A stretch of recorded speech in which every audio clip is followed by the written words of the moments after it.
Good morning. Good morning. You've moved me to conduct an experiment this morning.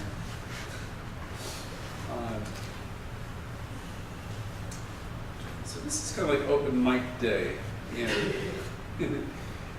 I'd like to hear from people on the subject of gratitude and vision. So whoever feels moved to talk about gratitude, and then if anybody searches their consciousness for just a moment, there must be something that moves them, that and maybe in a big way or a small way. It doesn't really have to be big or small, because gratitude is gratitude. And I'm not going to tell you what I'm doing until after I do it. Bill, you want to stand up and say what you're grateful for? Or about? Turn around with people. Not your wife.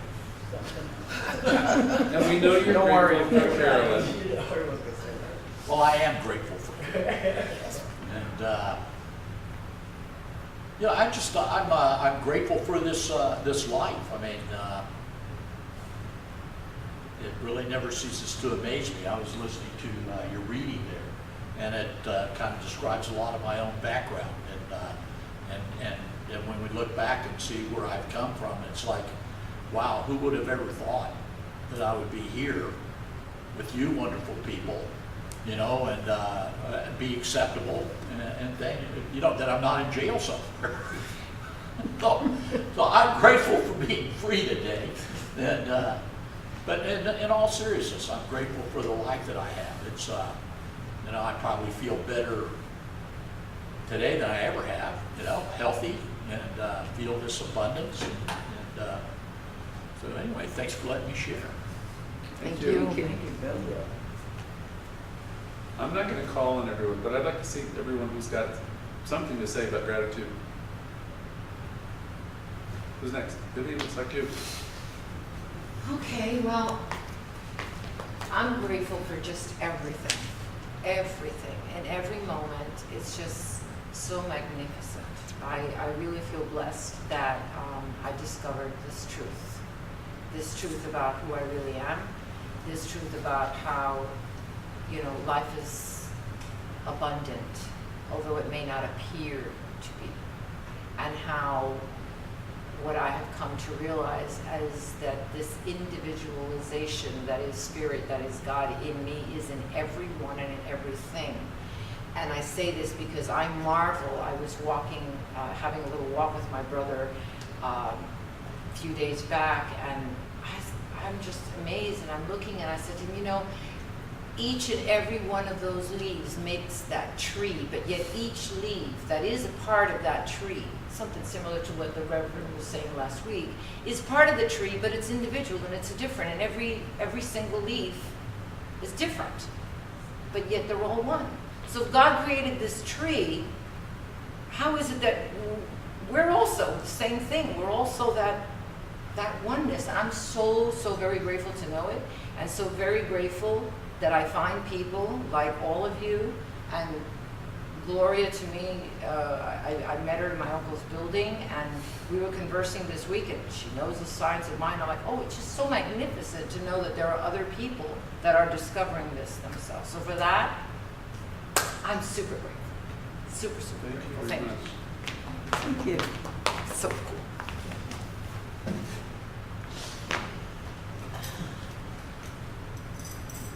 Yes, ma'am. Good morning. Good morning. Good morning. I am grateful for a shift that I made this week. And this morning, when I woke up, it didn't feel too good. But I decided, okay, I'm going to move from this space. I am not going to allow it to take over my day. So I am grateful for that. I am grateful so much for that class, our class on Tuesday night. I really made a shift that night. The answers that I got, and it gave me clarity, and it helped me also to move on, because I have a job to do here. You know, I'm not here just for being here. So I need to get busy, and don't forget that God has something for me to do. So it's for me to do it. So I'm very grateful to be back here with Greg. It's wonderful. You know, the space is just, you know, it embraces you, and they give you so much love. I feel it. I know it. Thank you. Thank you all of you for being here this morning. Thank you. Thank you. Leslie? Well, Vivian and they kind of said it all, but I'm above all grateful for this teaching. I'm grateful for all of you and having a teaching like this that, you know, that helps me in my day-to-day world, and grateful that I'm alive to experience it. Without it, I'm not sure I would really be here today, but and I too am so grateful for the class. This week has been a great lesson with the grace, and I'm grateful for what I'm learning this week in the class. I'm grateful to Bill for stepping up and being at the podium so that I can relax and sit in my chair. But most of all, I am grateful for this teaching and for all of you and for everybody that is, you know, really everybody in the world. I love the oneness that I can feel and with everyone, regardless of the situation, and to see God and good in everything when it's sometimes a little challenging, but knowing that that's I'm grateful for life right now. Thank you.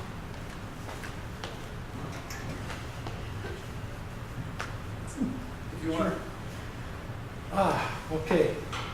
Gratitude seems to be a very heavy thread running through my life this week. You know, not that I'm always grateful, but this week was particularly abundant in it.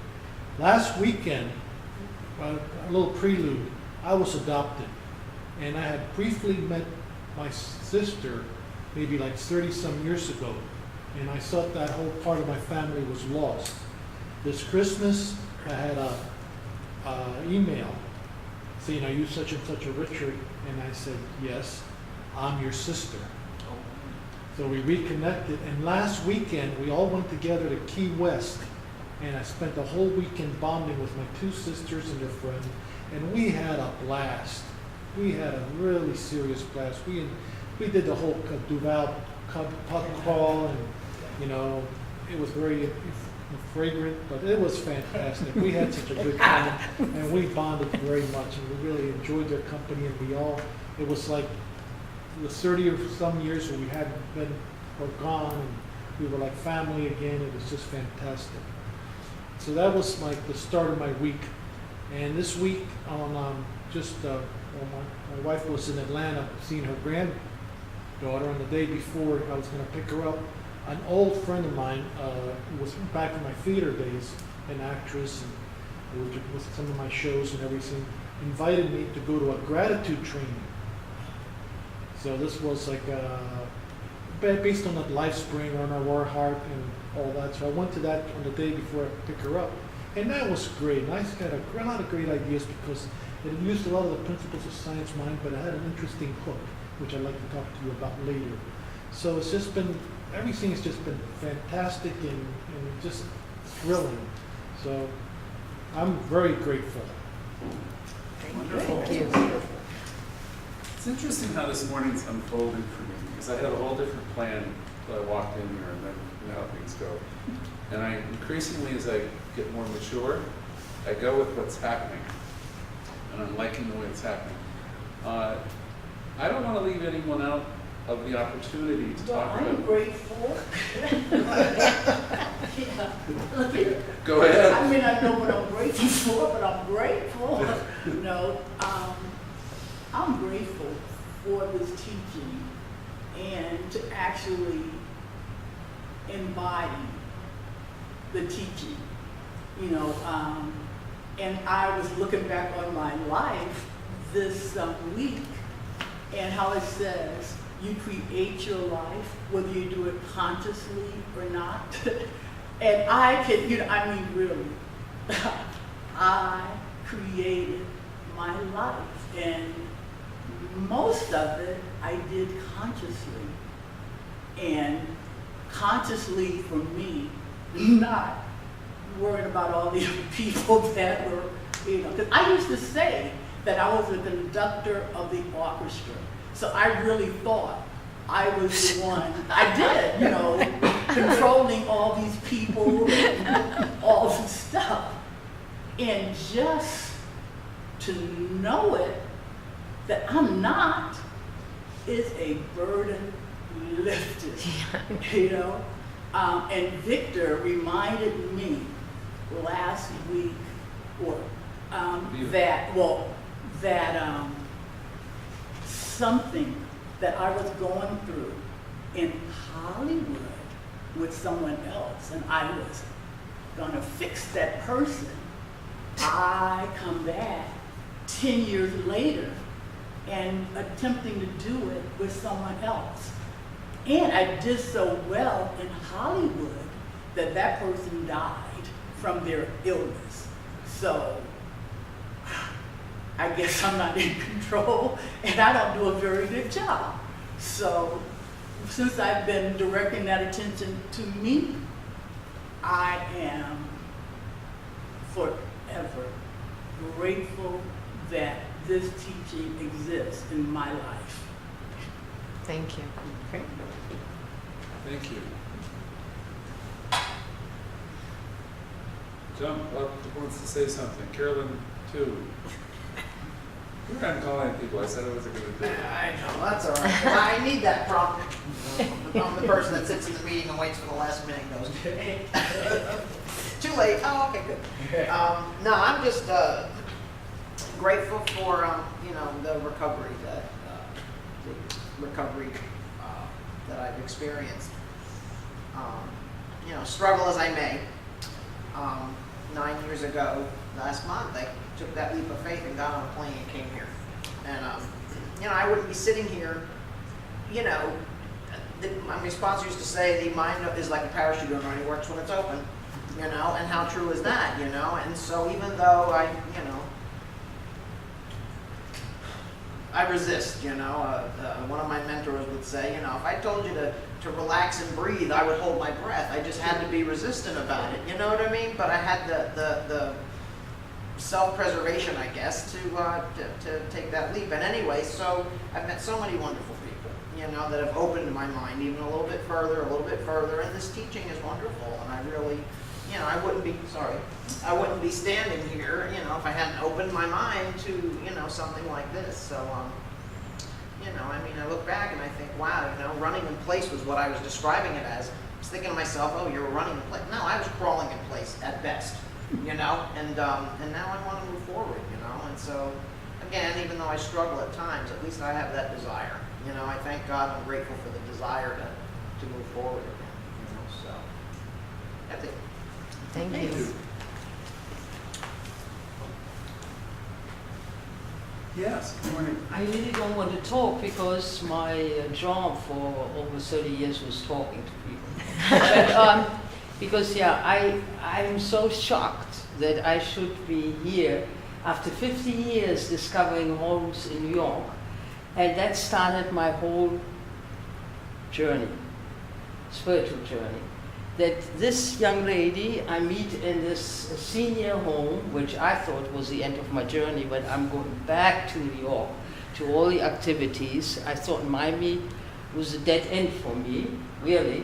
So I have been to Callways to 3 meetings there, but I could never resume those meetings because I always did tours. I was always on the road. So here I'm coming, she said, we're going to this meeting and there is Signs of Might. I said, wow, you know, for a year or 2 I haven't subscribed to the magazine and you take him to this meeting. So I'm very grateful that after 50 years, it's not only books in my bookcase, but I should see here people who are grateful for their lives, and listening to this speech was really, I mean, you almost were moved to tears, but I too, because this speech was really, thank you, and I'm very grateful. Thank you. Thank you. Willie, you have something for us today? I know you're quiet. It's a quiet one. Okay. Kevin, you have something to say? No, not today. Okay. Greg, you have something to say? Of course.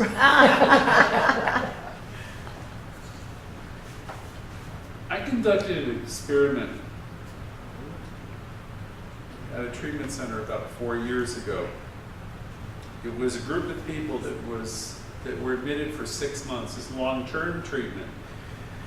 And there's 4 or 5 what they call groups or caseloads at that place. And it has a tough reputation because the people who are there are sent there by judges, the court system, and typically they're opting for treatment because they want to get out of jail sooner. So they go there. And that parachute, that open mind thing that Carolyn just talked about, they don't really have an open mind. So when they come and sit in a group of 20 people, they're not there necessarily because they have an openness of spirit. They're there because if I don't go to that group, you know, I'm not going to be, my monthly review is not going to be good, my treatment could be extended, I could be thrown out of treatment, I could be back in jail. And I don't work there anymore. But when I was there, it was helpful to me, and I found myself in places where I could teach truth. I taught truth for Dade County Schools for 3 years in treatment centers, and I would be teaching the teachings of Ernest Holmes as an adult educator, and people wouldn't even know what the heck I was doing. And I remember David Cameron, who was vice principal, assistant principal for that part of Dade County. And he encountered me in some of the groups I do. He said, "Can you do what you do anywhere?" And I said, "What do you mean by that?" And he says, "Can you teach this thing that you teach in different places?" And I said, "I can teach the principles." I said, "I can't necessarily make them embrace them." So part of my story is for 3 years I went to treatment centers and I had a lot of luck. And what I understood in each of them, there were 5 at the time that I was working in, there would be the counselors who were working with the clients, and then there would be me on one given day. And the reason I had a lot of success is I went back to these basic ideas that I started off with today. You know, what is it that brings you joy and what is it that brings you happiness? Let's talk about what makes you feel good and what makes you grateful. I think it's Barker, but I've been misquoting everybody these years, who said, gratitude is causative. In and of itself, it creates. So when I was at I'm going to name the place, I guess. No, I'm not.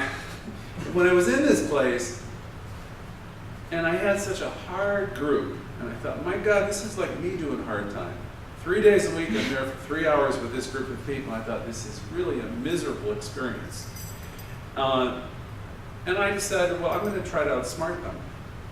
So I gave them each a journal, and I wanted them to list everything that they're grateful about. And the responses were typical. Nothing.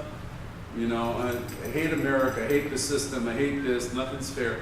And I said, I don't care if it's your mother's love that you put down on that paper, your grandmother who loved you, the color of the flower, the blue of the sky. I want you to make a list of things. Challenge yourself to see the things that bring you pleasure and joy. And I was tough because I wasn't going to let go of it until they did it. And it took, I don't remember how long it took. It took maybe a day or two, but they completed it. And the next part of that assignment was, you know, they liked me because I was not like just a punishing type of person. But, you know, they weren't necessarily wanting to do everything I suggested. They knew I was a good guy. So I had to sell it. And I'm a salesperson, I guess, a little bit of a hooker here. I said, listen, I'm trying to help you. Will you do something to help yourself? Like all you guys were asking these questions earlier. Yeah, okay. I said, I want you to take this list. Do all of your list? Yes. And I want to have a group contract here. And the group contract is that you're going to read this list that you have created to yourself the most important person in the world each and every day for the next 30 days. And they all agreed. It was about 3 weeks later that I was called up front in the big office, the big, the woman who's running the place wanted, what the hell I'm doing to hypnotize these people. We're a drug treatment facility, blah, blah, blah, blah, blah. She wasn't critical, but she wanted to know what the heck I was doing. And I said I wasn't really doing anything. They're doing it for themselves. They're reminding themselves each and every morning of the very things that bring them joy. They're starting their day with that experience of reading themselves a list of 30, 40 things, from the blue sky to the flowers to their mother to the grandmother who's no longer around, the things that touched their hearts and brought them joy. That experience made this group of men, about 20, they were almost like they were different than the four-fifths of the rest of the whole population, because they were carrying something with them all day, or most of the day, every day, while they were there. It was such a simple exercise, but it had such a profound impact on that entire building that even the administrator, the chief administrator, wanted to know what the hell was going on. So, gratitude is causative. The reason I gave you an opportunity today, I thought, well, instead of me teaching it at you, why don't we hear what people are grateful for? Because that very experience of gratitude is creating everything that's wonderful in your life. And a religious scientist is really here to challenge him or herself to see the good. See the good, see the God, the very thing that Olivia did this morning. We all have versions of that. I had my version. I had the sniffles today. My house is like, it's coming along. Bathrooms in place, kitchen's in place, things aren't put away yet. But I'm telling you something, I could go into a story about everything that went wrong. That would be useless, right? Or I could see that, my God, the counters are gorgeous, the bathrooms are in place, things are coming around, it's going to be fantastic. That's the more enlightened way to go. Because whatever you're spinning inside of you is the world you're creating. When you're in the minute where you're just not feeling right and things don't seem right, that's critical time. What are you going to do in that moment? There's where the real religious scientists, Bill Tolliver used to say, are you a lifter in consciousness, or are you a drag? He said a leaner. Olivia lifted herself out of her own